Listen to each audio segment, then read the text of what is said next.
प्यारे साथियों नमस्कार। साथियों, हिंदी की पाठशाला में आपका स्वागत है।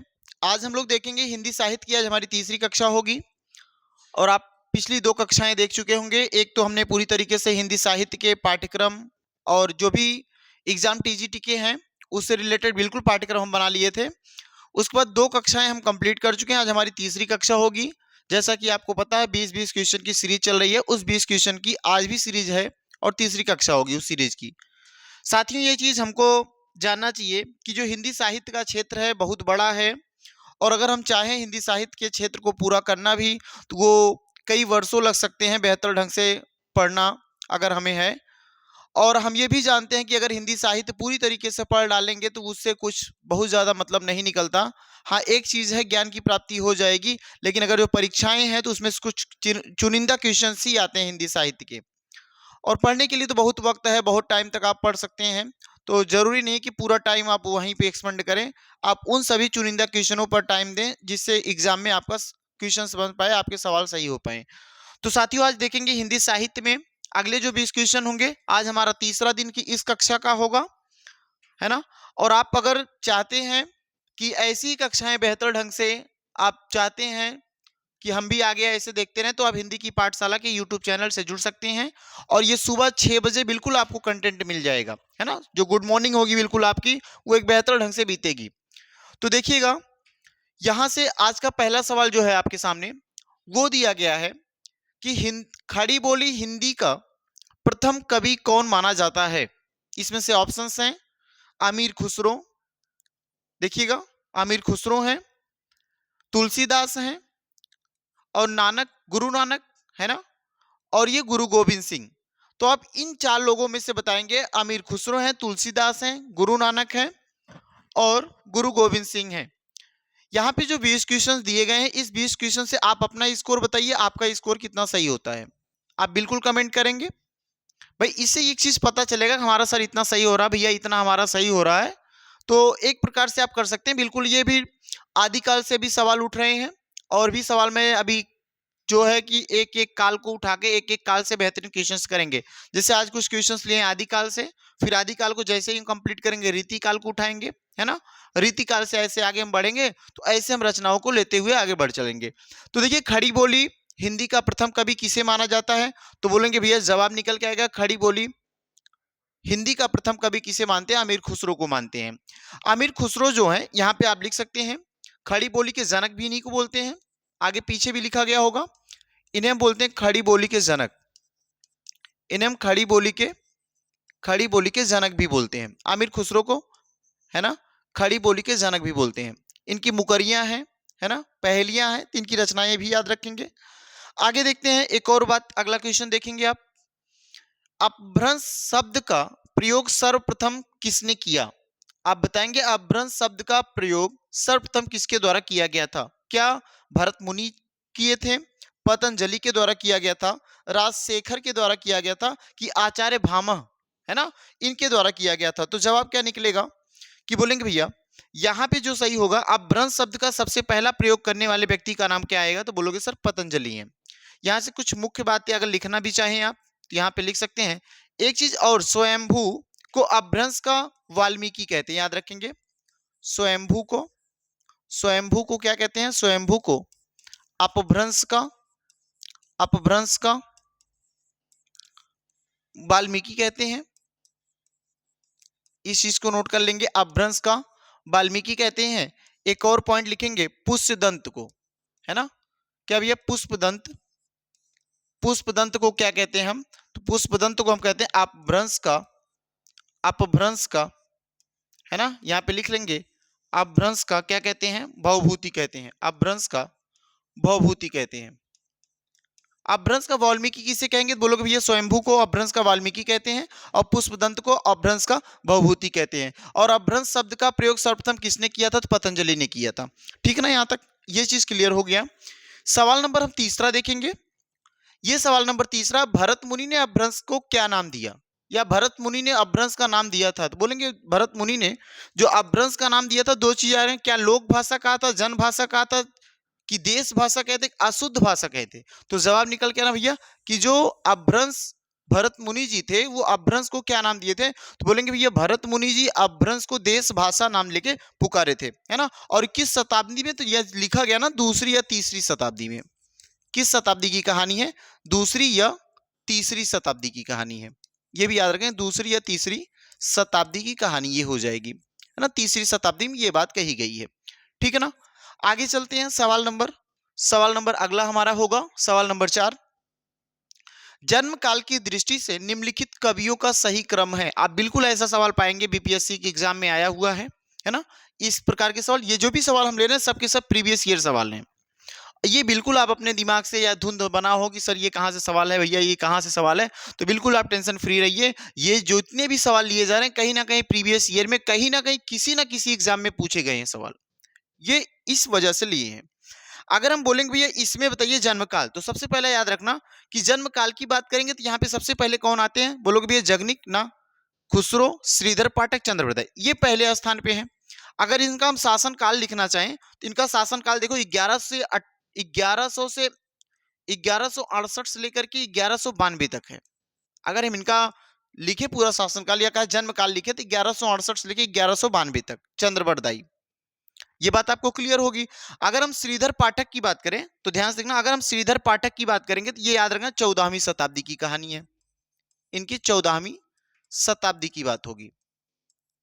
ये क्लियर है ना कि अगर हम चंद्रवरदायी की बात करेंगे तो 1168 से लेकर 1192 तक, है ना, जब आप जानते हैं तराइन का प्रथम युद्ध, तराइन का द्वितीय युद्ध, है ना, तो वहां से 1192 तक। श्रीधर पाठक की बात करेंगे तो 14वीं शताब्दी में है। और याद रखेंगे जगनिक, देखो जगनिक की अगर बात करें तो भैया 1173 हो जाएगा। जगनिक की बात करेंगे तो कितना? 1173 हो जाएगा। चंद्रवरदायी हो गए 1168 से 1192, श्रीधर पाठक हो जाएंगे 14वीं शताब्दी में। जगनिक की बात करेंगे तो बोलोगे भैया 1173 हो जाएंगे। और आमिर खुसरो के बारे में आपको पता 1325 तक, कहां से? तो बोलेंगे 1253 से लेकर के 1325 तक। ये किसकी कहानी हो जाएगी? आमिर खुसरो की, ठीक ना, आमिर खुसरो की। अब आप सिस्टम से लगाइए सबसे पहले कौन है? बोलोगे भैया सबसे पहले 1168 से लेके 1192 आएंगे, तो आमिर 1168 लेके 1192 सबसे पहले कौन है? तो सबसे पहले आएंगे चंद्रवरदायी। तो ऑप्शन नंबर 4 में ऑप्शन नंबर 3 में देखो चंद्रवरदायी पहले हैं। उसके बाद दूसरे नंबर पर जगनिक, तो ये देखो जगनिक भी है ना। तीसरे नंबर पे खुसरो, तो बिल्कुल सही भाई। और श्रीधर चौथे नंबर पे, तो ऑप्शन नंबर आपका कौन सा राइट हो जाएगा भैया? ऑप्शन नंबर तीसरा राइट हो जाएगा। तो आपको याद होना चाहिए कि जो पृथ्वीराज रासो अर्थात चंद्रवरदायी कब से कब है? बोलोगे सर चंद्रवरदायी की बात करें 1168 से लेके 1192 तक है। अगर हम आपसे पूछेंगे जगनिक की कहानी तो बोलोगे सर 1173, है ना। और हम पूछेंगे खुसरो की बात 1253 से लेकर के 1325 तक। और श्रीधर पाठक की बात करेंगे तो 14वीं शताब्दी हो जाएगा। तो ये ऑप्शन नंबर इस तरह से आपका तीसरा वाला राइट हो जाएगा। क्लियर है ना। ये सवाल देखेंगे, पांचवा सवाल बहुत ही बेहतरीन सवाल है, बहुत बार एग्जाम में आया हुआ भाई। पृथ्वीराज रासो के रचयिता का नाम बताइए। बहुत ही आसान भी सवाल है। तो बोलेंगे पृथ्वीराज रासो के कौन? चंद्रवरदायी। कौन हो जाएंगे? चंद्रवरदायी। अगर इनके बारे में और कुछ लिखना चाहो बिल्कुल आप लिख सकते हैं, चंद्रवरदायी है, ठीक ना। जगनिक की बता सकते हैं क्या आप?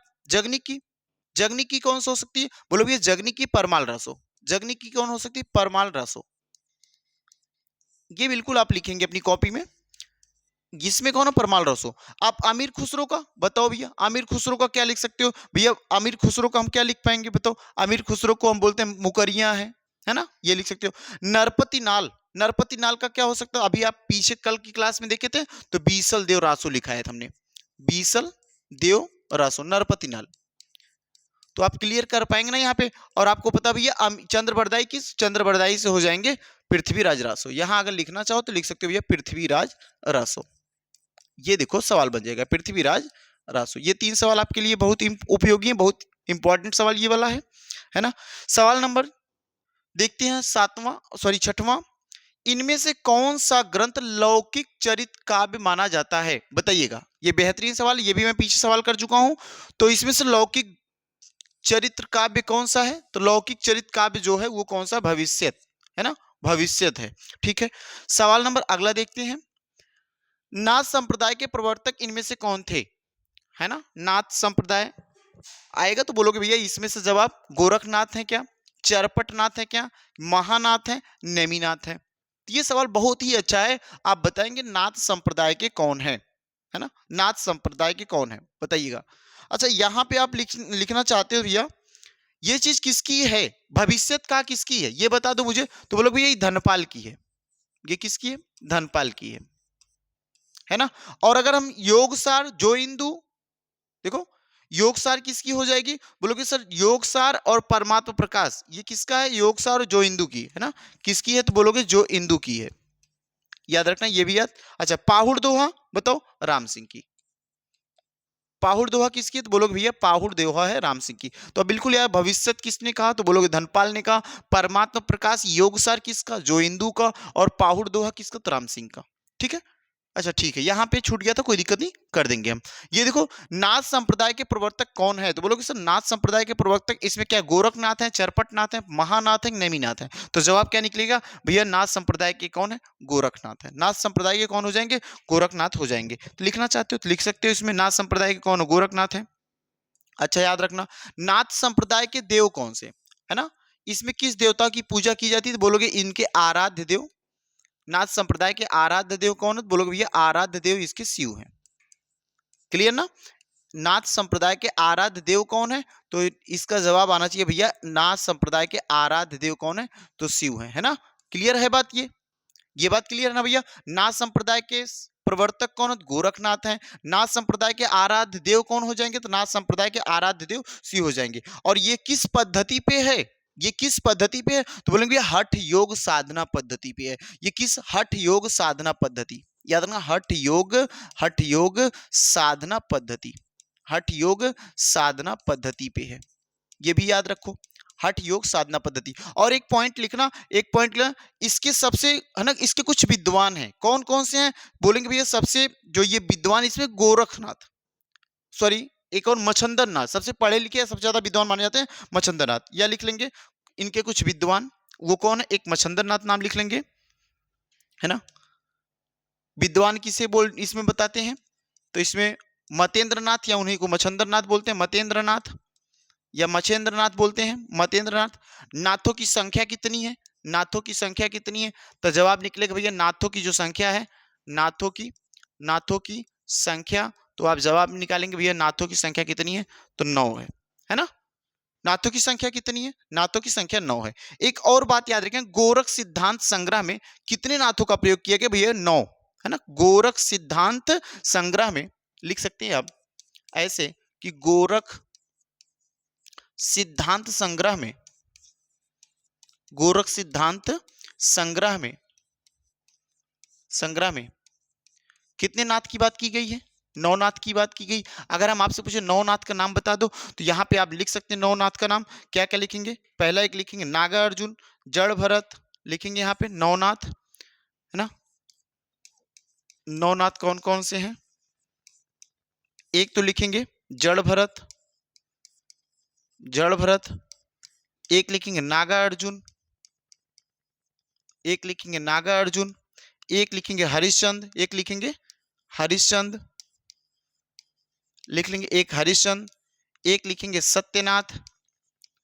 तो आप लिख ले जाएंगे क्या क्या, बोलोगे जड़ भरत, नागा अर्जुन, हरिश्चंद्र, सत्यनाथ, ये 4 हो गए। आगे 4 लिखेंगे भैया, सत्यनाथ बाद भीमनाथ, गोरखनाथ, लिखेंगे कौन सा नाम, भीमनाथ है ना। उसके बाद गोरखनाथ, मतेंद्र नाथ भी लिख सकते हो आप, कौन सा, गोरखनाथ, चरपट जलंधर, सॉरी चरपट जलंधर है ना। एक और लिख लो चरपटनाथ, जालंधरनाथ, और एक और लिखेंगे लास्ट, वो मल्यार्जुन, कौन, मल्यार्जुन। देखो 1 2 3 4 5 6 7 8 9, ये कौन है, ये 9 नाथ हैं। किसमें, नाथ संप्रदाय में कुल नाथों की संख्या कितनी, 9। इसके आराध्य देव कौन, शिव। इसके जो किस पद्धति में बोलोगे, हठ योग साधना पद्धति पे है ना। इसके प्रवर्तक कौन है, गोरखनाथ है। इसमें कितने नाथों की तुलना की, 9 नाथ की है, किसमें, गोरख सिद्धांत संग्रह में। और नाथ 9 नाथ कौन से बोलोगे, एक जड़ भरत है, एक नागा अर्जुन है, हरिश्चंद्र है, सत्यनाथ है, भीमनाथ हैं, गोरखनाथ हैं, चरपटनाथ हैं, जालंधर नाथ हैं और मल्लिकार्जुन है। ये आप बिल्कुल लिख पाए होंगे, है ना भाई। ये गोरखनाथ, ये गोरक्षनाथ भी लिखते हैं, है ना, गोरक्षनाथ भी, क्या कोई दिक्कत नहीं है, यहाँ गोरक्षनाथ आप लिख सकते हैं। क्लियर है ना ये बात। क्वेश्चन नंबर 7 बिल्कुल आप आसानी से लिख ले जाएंगे, कोई दिक्कत नहीं आएगी, है ना। क्वेश्चन नंबर 8 देखते हैं, महापुराण के रचनाकार कौन है? बताइएगा भैया, महापुराण के रचनाकार कौन है? जवाब क्या आएगा भैया, महापुराण के रचनाकार पुष्पदंत हैं। महापुराण के रचनाकार कौन है? तो बोलोगे भैया महापुराण के जो रचनाकार हैं वो पुष्पदंत हैं। कौन है? पुष्पदंत है। अब बताइए एक और, ये कैसा महापुराण जो कैसा ग्रंथ है? बोलोगे आदिकालीन ग्रंथ है। ये कैसा ग्रंथ है? महापुराण ग्रंथ आदिकालीन ग्रंथ है। एक ये भी बात नोट कर लेंगे आप, महापुराण कैसा ग्रंथ है? बोलो भैया ये महापुराण क्या आदिकालीन ग्रंथ है। एक चीज और याद रखना कि भैया जो पुष्पदंत उन्हें क्या कहते हैं? बोलोगे पुष्पदंत को हम हिंदी का भवभूति कहते हैं। याद रखेंगे पुष्पदंत को क्या कहते हैं? बोलेंगे भैया हिंदी का भवभूति किसे कहते हैं? तो पुष्पदंत। इनका उपनाम लिख सकते हो या लिख सकते हो इनको उपाधि, हिंदी का भवभूति, है ना, हिंदी का भवभूति। किन्हें कहते हैं? बोलोगे हिंदी का भवभूति हम कहते हैं किसको? पुष्पदंत को। एक चीज और याद रखना, इनके अन्य ग्रंथ लिख लेंगे। अन्य ग्रंथ भी, अन्य ग्रंथ इनके कौन कौन से हैं? एक लिखेंगे इनके अन्य ग्रंथ, एक तो लिखेंगे क्या, हृदय कुमार चरयू, है ना, एक लिखेंगे हृदय कुमार चरयू,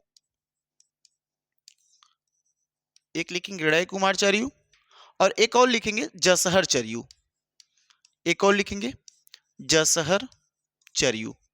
यहां तक क्लियर होगा ना आपको, है ना। एक और, अच्छा पुष्पदंत, एक चीज और याद रखना कि पुष्पदंत को शिव सिंह सेंगर ने भाखा की जड़, है ना, पुष्पदंत को शिव सिंह सेंगर ने, है ना, शिव सिंह सेंगर ने इन्हों क्या कहा था पुष्पदंत को? बोलोगे भाखा की जड़। क्या भाखा की जड़ किसने कहा? तो शिव सिंह सेंगर जी ने। ऐसा लिख सकते हो ना, शिव सिंह सेंगर ने, शिव सिंह सेंगर ने पुष्पदंत को, पुष्पदंत को, पुष्पदंत को भाखा की जड़, भाखा की जड़, है ना, ये देखो कहा भाखा की जड़, जड़ कहा है, भाखा की जड़ कहा। ये बात बिल्कुल नोट कर लेंगे पुष्पदंत ने। और इन्हीं को ही ने, देखो इन्हीं को शिव सिंह सेंगर ने जी ने इन्हीं को हिंदी का प्रथम कवि भी स्वीकारा। ये भी आप बात लिख सकते हो, हिंदी का प्रथम कवि किसे स्वीकारा है? तो बोलोगे शिव सिंह सेंगर जी ने इन्हीं को अर्थात लिख सकते हैं पुष्पदंत को, पुष्पदंत को, पुष्पदंत को हिंदी का, हिंदी का प्रथम कवि भी स्वीकारा है। हिंदी का प्रथम कवि भी स्वीकारा है। किसने स्वीकारा भाई? तो बोलोगे भैया शिव सिंह सेंगर जी ने स्वीकारा है। किसको स्वीकारा है? पुष्पदंत को स्वीकारा है। क्या स्वीकारा है? तो बोलोगे हिंदी का प्रथम कवि स्वीकारा है। तो हिंदी का प्रथम कवि किसको मानते हैं शिव सिंह सेंगर? तो बोलोगे पुष्पदंत को। पुष्पदंत को कौन सी उपाधि या किस नाम से कहा है? तो भाखा की जड़ भी कहा है। इनके अन्य ग्रंथ हृदय कुमार चरयू, जसहर चरयू है। हिंदी के भवभूति इन्हीं को कहा जाता है। और ये महापुराण क्या है? एक आदिकालीन ग्रंथ है। ठीक है, ये सवाल बेहतर था। आज सवाल नंबर 9, राहुल सांकृत्यायन ने हिंदी का पहला कवि किसने माना? तो अभी देखो शिव सिंह सेंगर जी ने हिंदी का पहला कवि किसे माना? तो बोलोगे सर पुष्पदंत को माना। जबकि राहुल सांकृत्यायन ने हिंदी का प्रथम कवि किसको माना? तो बोलेंगे जो राहुल सांकृत्यायन जी ने हिंदी का प्रथम कवि किसको माना है? सरप्पा को माना है। किसको माना? सबरपा नहीं, सरप्पा को। किसको माना? ध्यान से रखना, सरप्पा को। एक चीज और याद रखना, हिंदी का प्रथम कवि ये किसके अनुसार है? तो राहुल सांकृत्यायन के अनुसार है। सरप्पा के, अगर हम शिष्य जो सरप्पा है, ये देखो सरप्पा, इनके शिष्य कौन है? सबरपा है। इनके शिष्य कौन है? सबरपा है। और सबरपा के ही शिष्य कौन है? लुइपा है। याद रखना, ये देखो ये सब शिष्य परंपरा में आएंगे। इनके शिष्य ये हो जाएंगे, देखना मेरे भाई, सबरपा के शिष्य कौन है? तो बोलोगे भैया लुइपा है। एक बात याद रखना। और हिंदी का प्रथम आचार्य रामचंद्र शुक्ल की बात करें, आचार्य रामचंद्र शुक्ल जी ने, ये भी बात आप लिख सकते हो, आचार्य रामचंद्र शुक्ल जी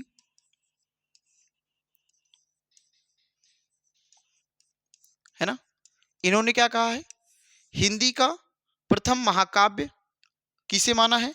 बोलो भाई हिंदी का प्रथम महाकाव्य, हिंदी का प्रथम महाकाव्य और हिंदी का प्रथम महाकवि, ये दो चीज याद रखना, प्रथम महाकाव्य और हिंदी का प्रथम महाकवि, हिंदी का प्रथम महाकवि। तो याद रखना हिंदी का प्रथम महाकाव्य किसको माने, तो हिंदी का प्रथम महाकाव्य जो है वो चंद्रबरदाई है ना। सॉरी, महाकाव्य कौन हो जाएगा, बोलोगे भैया पृथ्वीराज रासो, और ये किसकी ने लिखी, चंद्रबरदाई ने, पृथ्वीराज रासो ना, पृथ्वीराज रासो। और ये महाकवि कौन है, चंद्रबरदाई, देखो चंद्रबरदाई ऐसे लिखे, चंद्रबरदाई, ये देखो सही है, चंद्रबरदाई, बरदाई नहीं रहेगा, वरदाई रहेगा, देखो यहाँ पे चंद्रवरदाई, ठीक है ना।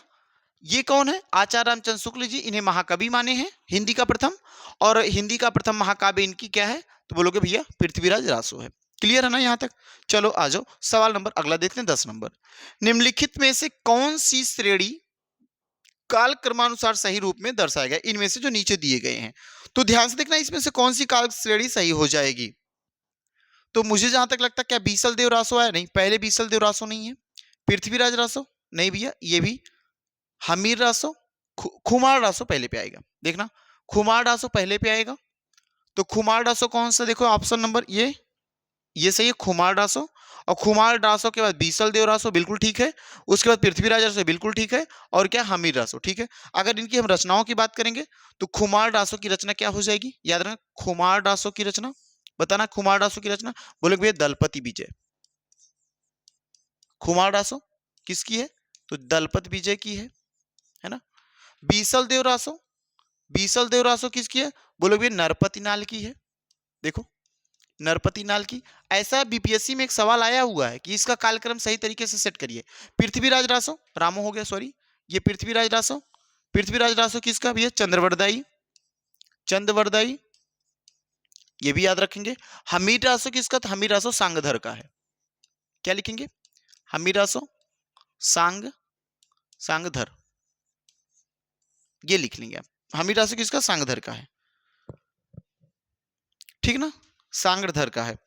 यहां तक क्लियर हो जाए ना। खुमार रासो दलपति विजय, निबिसल देव रासो नरपति नाल, पृथ्वीराज रासो तो बोलोगे भैया पृथ्वीराज रासो चंद्रबरदाई का, हमीर रासो सांगधर का है, ठीक है। सवाल नंबर अगला देखते हैं, सवाल नंबर 11 होगा, इन सिद्धों नाथों में सबसे पुराने कौन है, तब बताइएगा भैया इसमें सबसे पुराने सिद्ध और सबसे पुराने नाथ को किसको मानते हैं। सिद्धों और नाथों में सबसे पुराने अगर सिद्ध और नाथ की बात करेंगे तो हम बताएंगे भैया मच्छिंद्र नाथ को, हम है ना, मच्छिंद्र नाथ, याद रखना। सबसे सिद्धों में पुराने और सबसे नाथों में भी पुराने किसे मानते हैं, तो मच्छिंद्र नाथ को मानते हैं। याद रखना सिद्धों में ही नाथ संप्रदाय की उत्पत्ति हुई थी, इसी में याद रखना सिद्धों में ही नाथ संप्रदाय की उत्पत्ति हुई थी, एक पॉइंट लिखना, सिद्धों में ही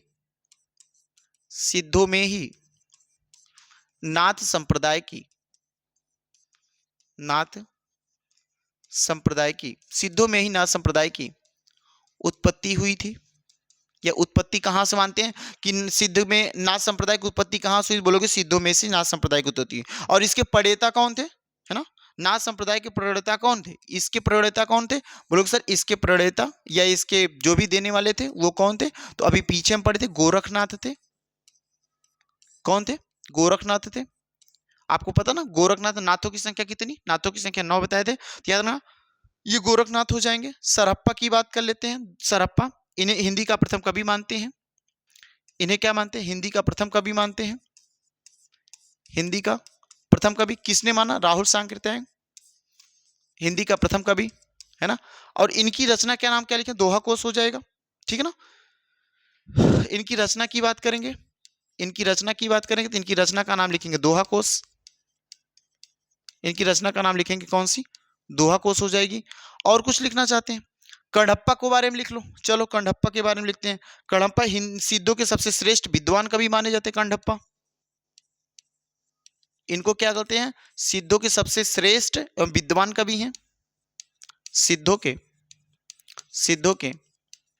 सबसे श्रेष्ठ, या सिद्धों में लिखना, सिद्धों में सबसे श्रेष्ठ, सबसे श्रेष्ठ एवं एवं विद्वान कवि। सबसे श्रेष्ठ एवं सबसे विद्वान कवि किसे मानते हैं? बोलोगे कंडप्पा को बोलते हैं। और सबसे बड़े कवि भी इन्हीं को मानते हैं, याद रखना। सिद्धों में सबसे बड़े कवि भी मानते हैं इन्हीं को, सिद्धों में सबसे बड़े कवि हैं, है ना, सबसे बड़े कवि हैं। इनकी रचना की बात करेंगे तो इनके पास कोई ग्रंथ नहीं है। इनकी रचना की हम बात करेंगे तो बोलोगे सर इनके पास कोई ग्रंथ उपलब्ध नहीं है, कोई ग्रंथ इनका नहीं है। ठीक हो जाएगा यहां तक ना। गोरखनाथ के बारे में पीछे ही पढ़ चुके हैं, कोई दिक्कत नहीं है। गोरखनाथ सरहप्पा के बारे में पढ़ लिए, मछननाथ को आप जान ही लिए, कंडप्पा के बारे में पढ़ लिए, गोरखनाथ के बारे में आप जानते हैं पहले से ही। आ जाओ सवाल देखते हैं, अगला सवाल। बीसल देव रासो की नायिका का क्या नाम? बहुत ही बढ़िया सवाल है। बीसल देव रासो की जो नायिका है उसका नाम है राजमती। कि भानुमती आएगा? नहीं भैया, राजमती। राजवती देखो दिया, रूपमती भी दिया है। तो यहाँ पे बीसल देव रासो की जो है ना, बीसल देव रासो की नायिका का नाम क्या है? बोलोगे सर बीसल देव रासो की नायिका का नाम है राजमती। ऑप्शन नंबर डी इसका क्या राइट हो जाएगा। अच्छा, बीसल देव रासो कब की रचना? बोलोगे 1212 में है। बीसल देव रासो कब है? 1212 ईस्वी में। बीसल देव रासो कब है? तो 1212 ईस्वी में। इसके रचनाकार कौन है? अभी हमने पीछे पढ़ा, बीसल देव के रचनाकार नरपति नाल है। लिखना चाहते हो आप बिल्कुल लिख सकते हो। कौन है? नरपति नाल, है ना। क्लियर हो जाएगा ना। बीसल देव रासो के नायिका का नाम, तो बीसल देव रासो के नायिका का नाम हो जाएगा भैया राजमती। बीसल देव रासो के रचनाकार का नाम क्या हो जाएगा? तो बीसल देव रासो के रचनाकार नरपति नाल है। बीसल देव रासो जो है वो रचना कब है? 1212 ईस्वी में। यहां तक क्लियर है। और कुछ लिखना चाहे तो अगर लिखना चाहे, इसमें किस रस का प्रयोग किया गया है? इसमें रस की बात करें तो इसमें वीर रस और श्रृंगार रस का, है ना, वीर रस और श्रृंगार रस की प्रधानता है। यहां लिख सकते हैं वीर रस एवं एवं श्रृंगार रस की प्रधानता। श्रृंगार रस की, वीर रस एवं श्रृंगार रस की प्रधानता, ये भी बात आप नोट करेंगे। वीर रस और श्रृंगार रस की प्रधानता। एक और पॉइंट यहीं से लिखना चाहते हो तो आप लिख सकते हो कि हिंदी में सर्वप्रथम 12 मासा ऋतुओं का वर्णन किसमें किया गया था? तो बोलोगे बीसल देव रासो में किया गया था। हिंदी में सर्वप्रथम 12 मासा ऋतुओं का प्रयोग किसमें किया गया? तो बीसल देव रासो में किया गया। तो इस बात को लिख सकते हैं, हिंदी में सर्वप्रथम, हिंदी में यह 12 मासा का प्रयोग सबसे पहले कहां पे हुआ? तो बीसल देव रासो में। बीसल देव रासो किसकी है? नरपति नाल की है ना। बीसल देव रासो की नायिका का क्या नाम है? राजमती है। कब रचना की गई? 1212 में की गई। ठीक है ना। अब देखिए यहाँ पे किस रस का प्रयोग किया गया? बोलोगे इसका अंगी रस क्या है? वीर रस और श्रृंगार रस है ना भाई। और सबसे पहले 12 मासा का प्रयोग किसमें किया गया? बीसल देव रासो में किया गया। हिंदी में सर्वप्रथम 12 मासा ऋतु का वर्णन, हिंदी में सर्वप्रथम 12 मासा ऋतु का वर्णन। एक और बात लिखेंगे, ऋतु का वर्णन। एक और पॉइंट इसका लिख लेंगे कि भैया वीर काव्य परंपरा का प्रथम ग्रंथ इसे मानते हैं। कि मतलब जो वीरों की काव्य परंपरा चल रही थी, उस वीर काव्य परंपरा में पहला ग्रंथ किसे मानते थे? वीर काव्य परंपरा में पहला ग्रंथ हम मानते थे बीसल देव रासो को मानते हैं। तो ये भी आप बिल्कुल पॉइंट लिख सकते हैं कि वीर काव्य परंपरा में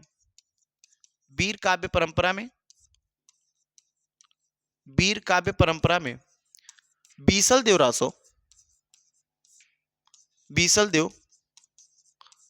रासो को पहला ग्रंथ मानते हैं। बीसल देव रासो को पहला ग्रंथ मानते हैं,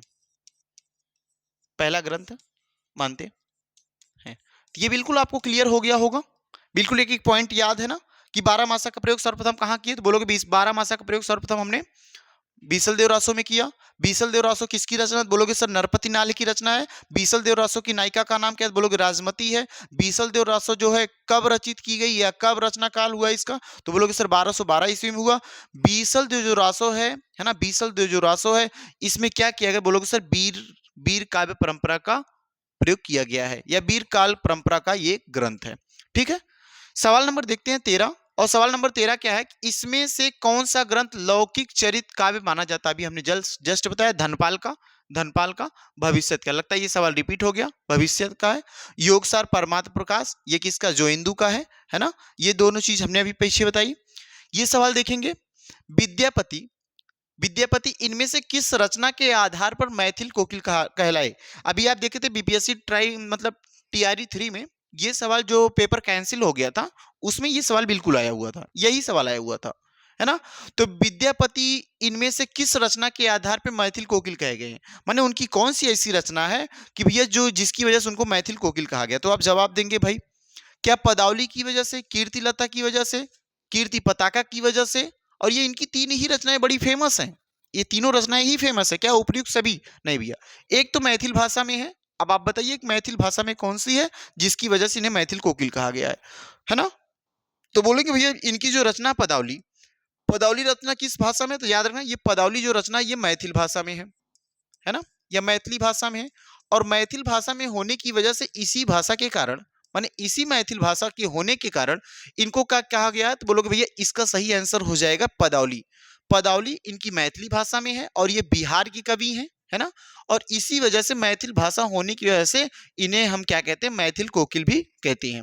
एक चीज और याद रखना, कीर्तिलता और कीर्ति पताका जो इस किस भाषा में लिखी गई? भैया बोलोगे सर कीर्तिलता और जो कीर्ति पताका है ये अवहट्ट भाषा में लिखी गई है।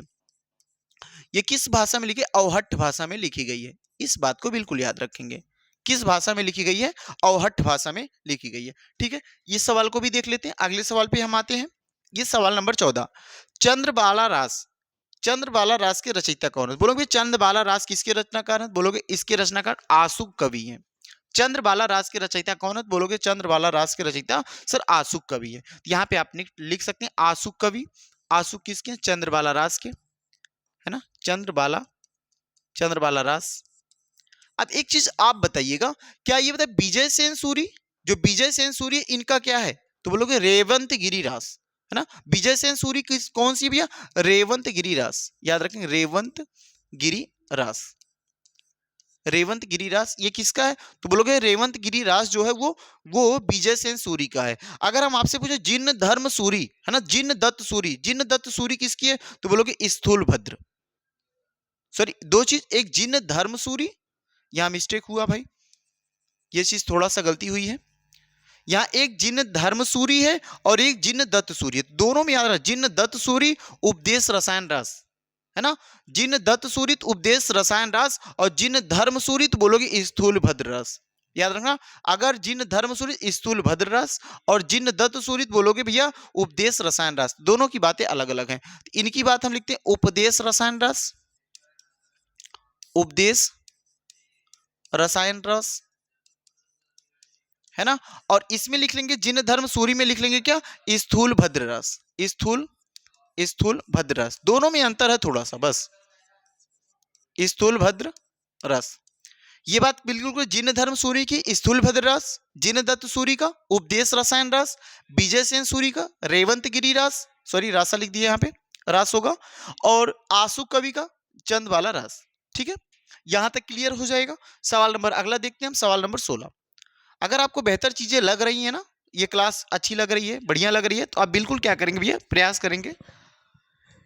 अमावस कै धरी झिलमिल चंदा, पूनम कै धरी सूर और नाद कै धरी व्यंद गरजय, बाजत अनहत तूर। उपयुक्त काव्यांश में अनहद नाद की स्थिति व्यक्त करने के लिए योगी संत का नाम। अब बताओ ये योगी थे? नहीं। जालंधर थे भैया? हाँ थे। नाम दे ये। अब बताओ इनमें से, इन तीनों में से कौन से सही हो जाएंगे? क्या गोरखनाथ सही है? बिल्कुल, ये गोरखनाथ ही क्या हो जाएंगे? सही हो जाएंगे। क्लियर ना भाई? इस पंक्ति का जो किस संत का? तो बोलोगे गोरखनाथ का है, नाथ का, है ना। चंद्रबाला रास अभी हमने बताया सर, चंद्रबाला रास आशु कवि। विजय सेन सूरी, विजय सेन सूरी किसका है? बोलो भाई विजय सेन सूरी का रेवंत गिरी रास। जिन दत्त सूरी, जिन दत्त सूरी का क्या बताया? उपदेश रसायन रस। और जिन धर्म सूरी, अच्छा ये सवाल 2 बार हो गया, कोई बात नहीं। जिन धर्म सूरी, तो जिन धर्म सूरी का लिख लेंगे आप क्या? बोलो स्थूलभद्र रास, स्थूलभद्र रास। आगे देखेंगे पृथ्वीराज रासों में कितने समय या सर्ग दिए गए हैं? तो बोलो भैया पृथ्वीराज रासों में जो समय या सर्गों की बात करें तो वो 69 है ना। 69 सर्ग की बात की गई किसमें? पृथ्वीराज रासों में, है ना। पृथ्वीराज रासों को आचार्य रामचंद्र शुक्ल के द्वारा पृथ्वीराज रासों को हिंदी का प्रथम महाकाव्य माना गया है। और हिंदी का प्रथम महाकवि पृथ्वीराज रासों के कौन रचयिता? चंद्रबरदाई को माना गया है। क्या पृथ्वीराज रासो पूरा हुआ था? बोलेंगे ये पृथ्वीराज रासो पूरा नहीं हुआ था। पृथ्वीराज रासो को पूरा करने वाला चंद्रबरदाई के पुत्र जलहल ने की। किसने की? जल्हड़ ने की। इस बात को लिख सकते हो, पृथ्वी रासो को पूरा पूरा जल्हड़ के द्वारा किया गया, जल्हड़ के द्वारा किया गया ना, किया गया। यहां देखो सर्गों में या समयों में बांटे तो बीसल देव पृथ्वीराज रासो को समय या सर्ग में बांटेंगे तो 69 हो जाएगा, ठीक है ना। इसमें देखो बीसल जो पृथ्वीराज रासो है, इसमें कुल कितने छंदों का प्रयोग किया गया है, इस बात को बिल्कुल रखेंगे भैया। इसमें कुल कितने छंदों का प्रयोग, तो बोलेंगे इसमें जो छंदों का प्रयोग किया गया 68 छंदों का प्रयोग किया है। छंदों का कितने छंदों का प्रयोग, तो बोलोगे 68 छंदों का प्रयोग किया। सबसे प्रिय छंद कौन सा था? छप्पे था। सबसे प्रिय छंद है ना, सबसे प्रिय छंद कौन सा? तो छप्पे था। ये बात याद रखेंगे, सबसे प्रिय छंद कौन सा? तो छप्पे था। छप्पे छंद बहुत प्रिय था, है ना। यह और ये किसके आधार पे? सुख सुखी संवाद के आधार पे लिखा गया। तो लिख सकते हो सुख सुखी, है ना, सुख सुखी संवाद के रूप में रचित है, के रूप में। ये भी सवाल बढ़िया है कि वह कौन सा ग्रंथ है जो सुख सुखी संवाद में रचित है ना। सुख सुखी संवाद में रचित है, बोलोगे भैया सुख सुखी संवाद में पृथ्वीराज रासो रचित है। इसका प्रमुख कितने कुल छंदों का प्रयोग? 68। मुख्य छंद छप्पे, है ना। ये ग्रंथ पूरा हुआ था? नहीं हुआ, ये ग्रंथ पूरा नहीं हुआ था। इस ग्रंथ को पूरा किसने किया? बोलोगे भैया इस ग्रंथ को पृथ्वीराज रासो, है ना, चंद्रबरदाई के पुत्र जल्हड़ ने पूरा की, ठीक है ना। ये बात बिल्कुल क्लियर है। आज जो सवाल नंबर 19वां देखते हैं, निम्नलिखित में से किस रचना में कंडवक शैली का प्रयोग किया गया? कहा ना कंडवक शैली का प्रयोग किया है। क्या जम्बू स्वामी चरियु, पौम चरियु, पाहुड़ दोहा और महापुराण, इसमें से बताएंगे आप किसमें कंडवक शैली का प्रयोग किया गया है? आप बोलेंगे भैया, बोलेंगे इसमें जम्बू स्वामी चरियु और पयूम चरियु और पाहुड़ दोहा, है ना, इन सब में तो किया गया है। अच्छा, किसमें, इसमें किसमें नहीं किया गया? तो इसमें सवाल लिख लें, इसमें जो किया नहीं गया है तो उसमें क्या है? पाहुड़ दोहा पे, याद रखना। इस किसमें नहीं किया गया? बोलोगे भैया पाहुड़ दोहा में नहीं किया गया है। इसमें कौन सा किया गया है? ज्ञानोपदेश, है ना, लिख लेंगे ज्ञानोपदेश परक शैली, ज्ञानोपदेश परक शैली का प्रयोग किया गया। इसमें किस शैली का प्रयोग किया गया? है ना, ज्ञानोपदेश परक शैली का। जबकि जम्बूचर्यु, पौमचर्यु, इसमें किस शैली का? कंडवक शैली का। याद रखें, कंडवक शैली का प्रयोग किया गया। इन तीनों में कंडवक शैली का प्रयोग किया गया, ठीक है। बढ़ चले आगे, एक लास्ट क्वेश्चन होगा हमारा आज का, आज के सेशन का। ये बिल्कुल लास्ट क्वेश्चन है, बहुत ही इंपॉर्टेंट क्वेश्चन। ये भी बहुत बार ये इंपॉर्टेंट लगा लेंगे मेरे भाई, ये सवाल बहुत बार पूछा गया है ना। नागरिक प्रचारी सभा से प्रकाशित पृथ्वीराज रासो के संस्करण को प्रमाणित मानने वाले विद्वान इनमें से कौन से हैं? तो आपको बहुत पहले से पता होगा, कर्नल टाड जी होंगे, है ना। पृथ्वीराज रासो को प्रमाणित मानने वाले कौन है? कर्नल टाड है ना, कर्नल टाड है। अगर यहां से आपको हम कुछ लिखें प्रमाणिक की बात और अप्रमाणिक की बात, तो ध्यान से देखना, एक नया पेज ऐड करता हूं। तो देखो कितने लोग प्रमाणिक माने पृथ्वीराज रासो को? पृथ्वीराज रासो, अब इस पृथ्वीराज रासो को कितने लोग प्रमाणिक माने हैं, इसको देखेंगे। एक तो प्रमाणिक मानने वाले, तो एक तो प्रमाणिक किसने माना? कर्नल टाड ने। प्रमाणिक किसने माना? तो बोलो ये प्रमाणिक मानने वालों में आएंगे कर्नल टाड आ जाएंगे, है ना। कर्नल टाड है, श्याम सुंदर है, मिश्र बंधु है, लिखेंगे कर्नल टाड, कर्नल टाड हो जाएंगे, है ना। मिश्र बंधु हो जाएंगे, मिश्र बंधु हो जाएंगे, और ये लिखेंगे श्याम सुंदर दास हो जाएंगे, है ना, श्याम सुंदर दास हो जाएंगे। और एक और लिखना चाहे तो लिख सकते हैं आप मोहनलाल विष्णुलाल, है ना, मोहनलाल विष्णुलाल पांड्या। क्या है? मोहनलाल विष्णुलाल पांड्या, मोहनलाल विष्णुलाल, इनका नाम ही बहुत बड़ा है, मोहनलाल विष्णुलाल पांड्या, है ना, पांड्या, ये लिख लेंगे मोहनलाल विष्णुलाल पांड्या, ये लिख लेंगे। और इसको देखो, एक तो प्रमाणिक हो गया, दूसरा अप्रमाणिक किसने किसने माना, इस बात को भी नोट कर लो। एक और मानते हैं अर्ध प्रमाणिक, तो अप्रमाणिक किसने माना? तो बोलेंगे अप्रमाणिक मानने वालों में लिख लेंगे आप। तो एक देखो, एक तो आचार्य रामचंद्र शुक्ल इस ग्रंथ को ग्रंथ नहीं मानते, इसको अप्रमाणिक मानते हैं, है ना। और एक बूलर आते हैं, वो भी अप्रमाणिक। इन दोनों का, ये दोनों लोगों का नाम बहुत बार पूछा जाता है। तो एक तो आप लिखेंगे क्या? एक तो लिख लेंगे भैया रामचंद्र शुक्ल का, है ना, आचार्य रामचंद्र शुक्ल। एक लिख लेंगे रामचंद्र शुक्ल का, और एक तो लिख लेंगे इंपॉर्टेंट के तौर पे वूलर का। ये दो लोग, और भी अगर आप लिखना चाहते हो तो और भी लोग हैं, है ना। इसमें देखो गौरी शंकर हीराचंद ओझा भी हैं, श्यामल दास भी हैं, तो ये दो लोग याद रखना, रामचंद्र शुक्ल, वूलर। और अर्ध प्रमाणिक मानने वाले हजारी प्रसाद द्विवेदी को भूलना नहीं आप, है ना। अर्ध प्रमाणिक किसने किसने माना, तो बोलो सर अर्ध प्रमाणिक, अर्ध प्रमाणिक मानने वाले सबसे पहले नाम लिखना हजारी प्रसाद द्विवेदी जी का, भूलना मत, है ना। और एक चीज और लिखना, बस हजारी प्रसाद द्विवेदी को ही लिखना और ज्यादा मत लिखना, इसमें तो और भी लोग हैं, लेकिन आप एक ही नाम याद रखो, हजारी प्रसाद द्विवेदी। हजारी प्रसाद द्विवेदी, इन्होंने क्या किया, अप्रमाणिक माना। ठीक ना मेरे भाई। यहां तक आप 20 क्वेश्चन किए होंगे। 20 क्वेश्चन से आप अपना समझ विकसित जरूर करेंगे कि हमारी क्या हालात है, इस 20 क्वेश्चन में हमारा क्या जवाब रहेगा। आप बिल्कुल आप देंगे, आप अपने विचार को जरूर शेयर करेंगे, मैं ये आशा कर सकता हूं मेरे भाई। और ये चीज अगर आपको बेहतर लग रही है, सीरीज ऐसी बेहतर लग रही है, तो चौथी क्लास 5वीं क्लास के लिए आप थोड़ा सा चीजों को और बेहतर करिए, है ना। बेहतर कैसे करेंगे भाई, इसको नोट डाउन करते चलेंगे, बार बार रिपीट करेंगे, 2-3 बार याद नहीं होती चीजें, 2 बार 3 बार 4 बार अपने मन से पढ़िए, है ना। उस चीज को एक्सप्लेन करिए 2 बार 3 बार, कम से कम 3 से 4 बार जब पढ़ेंगे तो ये चीजें ऑटोमेटिक धीरे धीरे याद होने लगेंगी। और फिर भी नहीं याद होती तो आप प्रैक्टिस करते रहिए, प्रैक्टिस करते रहिए, एक बार चेक करिए, एक तरफ लिखिए, एक तरफ हाथ को ढक लीजिए, उसके बाद उसको याद करिए, तो बिल्कुल आपको याद हो जाएगा। मैं ये आशा कर सकता हूँ बिल्कुल याद होगा, है ना। हमें भी नहीं याद होता था, लेकिन धीरे धीरे धीरे धीरे प्रयास करते करते भूल जाते हैं अभी भी, लेकिन फिर भी याद होने लगा है। तो आप बिल्कुल याद कर पाएंगे, आपको किसी भी प्रकार की दिक्कत नहीं आएगी। तो ठीक है, ये 20 क्वेश्चंस आज के कंप्लीट हुए। अगले जो 20 क्वेश्चंस होंगे वो अगली कक्षा में मिलेंगे आपको, है ना, क्लास नंबर 4 में मिलेगी। और ये 20 क्वेश्चन 20 ही क्वेश्चन नहीं है, ये 20 क्वेश्चन 50 क्वेश्चन के बराबर है। अगर आप करेंगे तो 20 क्वेश्चन 50 क्वेश्चन के बराबर है ना भाई। चलिए ठीक है, आज के लिए इतना ही रखेंगे। थोड़ा सा सपोर्ट करिएगा भाई को, और लाइक और शेयर जरूर कराइएगा, है ना। चैनल को सब्सक्राइब भी करवाइएगा। ठीक है, सभी को धन्यवाद भाई।